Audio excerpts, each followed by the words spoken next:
Going on, guys? ChaseWins.com, Venture Sports Consulting. Beautiful Tuesday morning here, and let's address a couple of things. Get on some free plays. Going to start the same thing we've been doing for the past 3 weeks. Everybody seems to really enjoy that, where we don't just focus on the games that are going on the day of the free play video.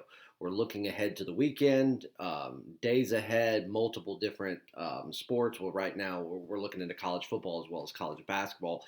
Next week we'll be starting or just over a week we'll be starting the transition where we start worrying about college basketball. Not too long we'll have the NBA as well. NBA draft is tomorrow night, which I'm excited for, and we're looking primarily, I'm targeting underdogs for the free plays. Everybody seems to like that because a lot of times people are wagering twice when we do these. They're taking the points, they're taking the money line, they're making props with it, and they're making with as many free plays as we win versus the very few that we lose. This is only adding to their profitability because they're making two, sometimes even three wagers just on one prediction that I give out. So we're going to continue that at least for now.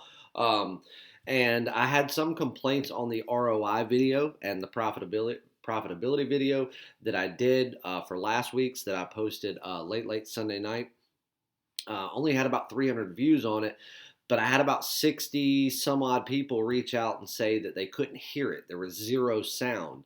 Some people say that there was sound through the first minute and then it kind of got muffled and they couldn't hear anything after that. Some people said that they couldn't hear anything up until 6 minutes in. I don't know what that was. I didn't see any issues on my end. I reached out to a couple of customers that I know very well who said they didn't have any issues. So what I did was I removed the video and I'm going to re-upload it. That way it's at least there. It was about a 13-minute video. And we went over the wins and losses and profitability from the week before, as well as did a recap of Sunday. I'm not going to get in and do the full recap. Sunday was profitable, top play win on the premium side of the ball, and yet another winning NFL Sunday. We have not had an NFL Sunday that we have lost yet this season. It was brought to my attention that a fairly well-known handicapper keeps calling themselves the best in the world at this, but based on from their own client's mouth what their record is, they're not even close to what we're doing. So, some people just like to embellish a little bit, I guess. But let's get on, and I'll tell you what I am going to do. And this is because we're not doing the live shows at this moment, and it's only because when sports started back up in July, after the 4-month hiatus of no American sports, I really didn't have time. I mean, it was baseball season, and everybody knows that baseball is, for our company, the biggest time. That's my busiest time. It's our best sport, where we have the most clients involved. And when you've got a sport 7 days a week, most days starting at 1 o'clock in the afternoon, other than Mondays and Fridays. And with this year, there being so much more going on with double headers because they're trying to squeeze 60 games in to basically, just 9 weeks. There was just no time for live shows. And we haven't been able to transition back into doing live shows because before baseball even ended, obviously college football and the NFL started up, and now we've got college basketball starting in just over a week. But we will get back into the live shows. It's probably going to be sometime in December or close to the first of the year. I'd like to kick it off before the NBA season starts. But one thing that we used to do with the live shows that everybody liked was we would talk about other topics other than just picks and games. Things that, just from my expertise in sports and what's going on in the world of sports, people want to talk about and hear my opinions on.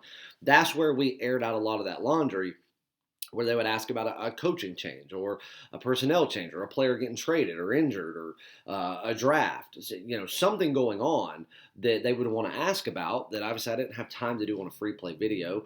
And so we would do a lot of that on the 3 or 4 live shows we would do every week. So what I'm going to do, at least this week, to see how it works and see how people like it, is I'm going to do during like this free play video and in the next few that I do, I'm actually going to extend the videos to like 45 minutes long. But what I'm going to do is you're not going to see that. I'm going to cut it off after the free play and then break it down into 3 or 4 small videos that are talking about certain topics going on in the world of sports, what I think about them.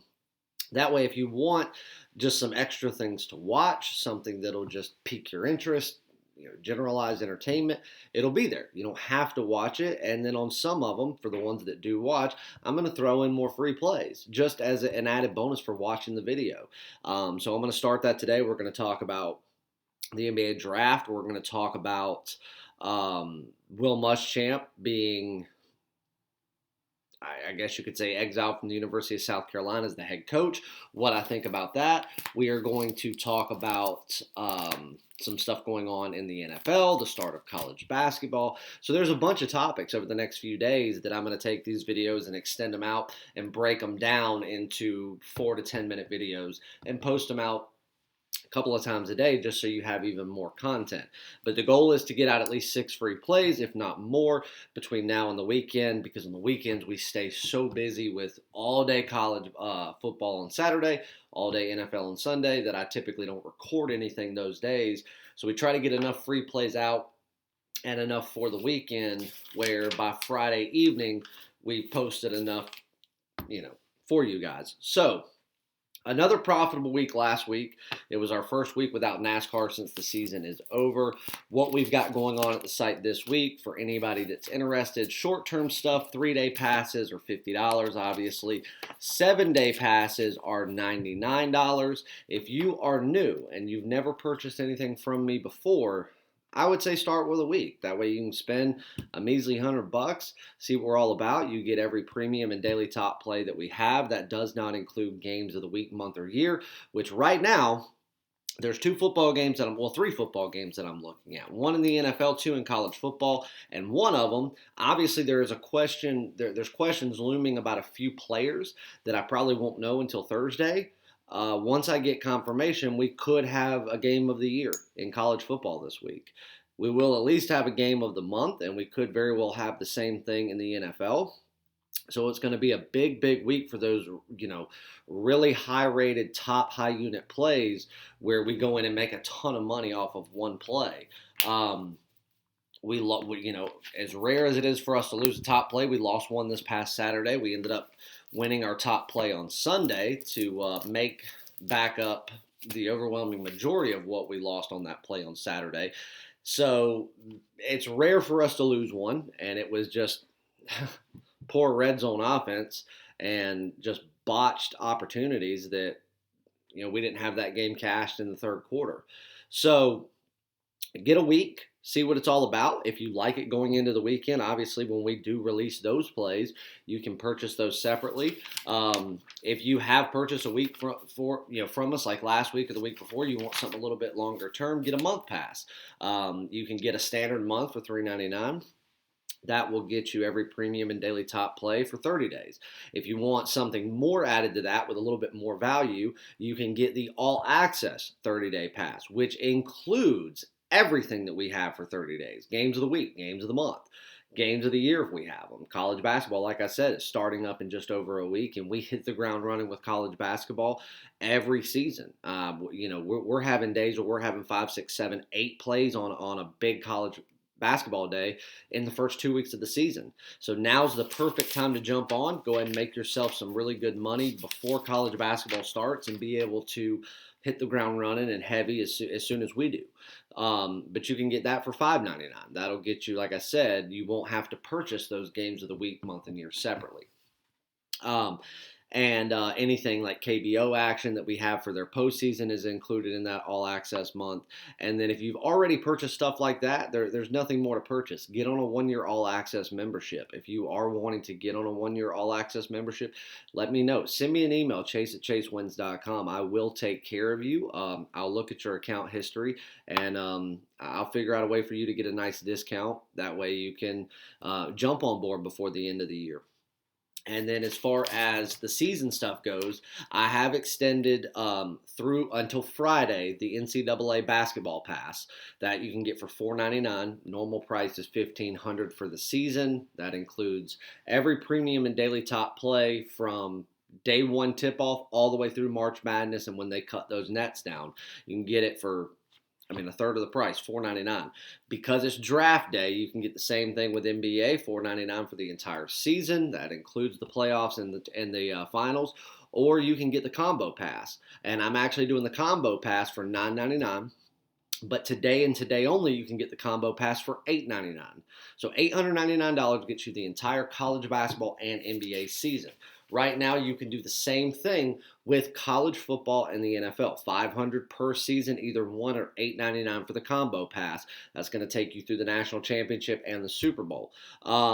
And right now, I mean, that's really it. Obviously, we'll have some stuff involving the NHL come out very shortly within the next week or so once I get a little more nailed down definitive dates for hockey. So for now, let's jump on some free plays. I'm going to give you two today. Let me just double check these lines because it was last night when I was looking at them last and making my wagers, but some more information has come through that works out in our favor. So let's see.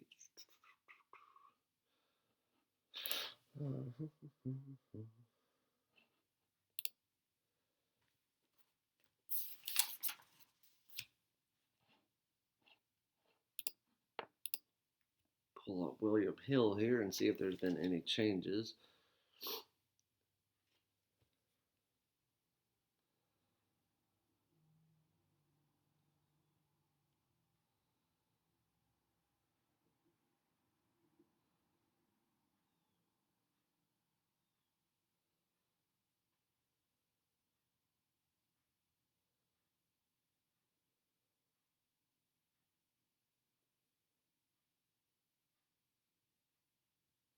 All right, so let's see.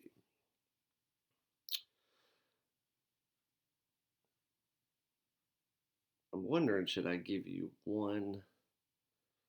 Yep. All right. So I'm going to give you an NFL and an NCAA. So Saturday, 2 p.m. NCAA, Rice at North Texas. Right now, Rice is catching 2 points. So it's a point and a half in some spots, but at William Hill, North Texas is laying 2 with an over-under of 62.5. I'll be honest with you. Right now, Rice is catching 1 or 1.5. In some spots, you can get it at 2. I said that backwards. Right now, you can actually get Rice at plus a point and a half. But to do that, to take those plus points, you would actually be laying $1.10. You can lay $1.05 and take Rice outright as a road dog, and I think that's where the better value lies. Obviously, there's nothing wrong with taking points. I like taking points when you're taking an underdog, but as I've preached many, many times, if you're not getting value and you're not getting points that are going to present you value within those points, then you have to look at the money line. What are you going to lay? And right now, there's no value in still laying $1.10 when you're only getting that point and a half. This is not a game that I see being decided by a single point. Now, one thing is I talked last week about the Baylor game, and that was a game that I thought could come down to the wire. Baylor gave that game away. They were up by 3 scores at some point, 2 scores at the end of the third. They were going into the fourth, going to make it a 3-possession game, and they literally at every single turn handed that game over.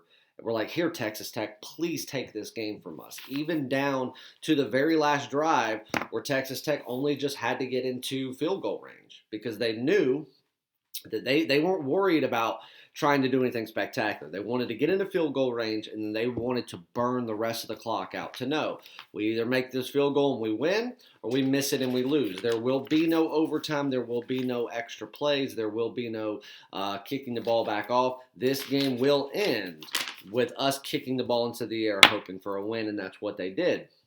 Now, if you took that play when I gave it out for free, when Baylor was still catching 2.5 points, you would have won that game because Texas Tech only ended up winning by that single point. But by game day, we were actually taking Baylor on the money line, and again, I'd make that play over 1,000 times. It's just, some teams just feel like, oh, we've got the game won because everything's going in our favor. You give the game away, you give it away. Here's another one of those games that could come down to the wire. I don't see it ending by a point. I see this game being decided by at least a field goal. What I truly see happening is this game ending one of two ways. Where if we start the fourth quarter and you've got a team that has momentum and they have been controlling the game for most of the second half, case in point Rice, and they're up by a touchdown, then I feel like they extend that to a two-possession lead, start really eating up clock, doing time management versus just scoring points, then I think that it ends by a touchdown to a 7-point margin, 6 to 7 points. Or it ends up being an absolute blowout one side or the other because you go into the fourth quarter up by a touchdown. One team just makes every mistake they can. Everything goes right for the opposing side, and before you know it, you've got a game ending by a 17 to 20 point margin. I don't see that happening, but it's very possible. These two teams are actually quite opposite of each other in the way that they play, but skill-wise, especially when you have a team like North Texas and Rice both that can transition from man-to-man to a zone defense, that zone coverage that they do, which is primarily what they like, they're not scared to go man-to-man. One of the most stubborn teams right now that you have is Michigan. They are so stubborn into playing that man-to-man coverage, and it's not working. No other team in the Big Ten is playing man-to-man. Not only are they playing it, when they know it's not working and they're getting the offense running down their throats, they refuse to change it. And you know they have the talent to do it. So what's going on? Rice and North Texas, both the teams most people won't look at, but teams that I look very closely at, are teams that can go either type of defense, and they will. They've shown it multiple times, not just this season, but in seasons prior, where they've been playing zone coverage and had to change to man, and vice versa, and they will do so. That's what makes me believe that the line is accurate in being that it's a close line, and that it should stay a close line. And just in this game, what I see in this one is just having a few more playmakers on the field. Again, home versus away doesn't mean a whole lot right now. Rice versus North Texas, I mean, you're right there in the same region, so the travel doesn't mean a whole lot. It's not like you're having to go sleep in someone else, in a strange bed for a week. It's all right there together. Shout out Anthony Rendon. He is a Rice alum. But Rice just has more playmakers on the field offensively. And that's where I think that when these teams really start settling down mid to late second quarter and even into the second half, where they've gone into the locker room and said, okay, this is our game plan going forward, that when it comes time for the big plays, the plays that are going to make or break the game, Rice has just a couple of more playmakers that I think that are going to be able to extend very important drives. And whereas you might settle for a field goal in one instance, Rice won't have to. They'll get into the end zone. And I think that offensively, they'll just be a little bit too much for North Texas. Truth be told, when I broke this game down, when I first saw it, and North Texas was laying 2, it caught my eye, but it wasn't until I came back to the game and I really started looking at it saying, well, Rice should be favored here. Even if this was a normal year where home field meant something, I would still have Rice laying a point.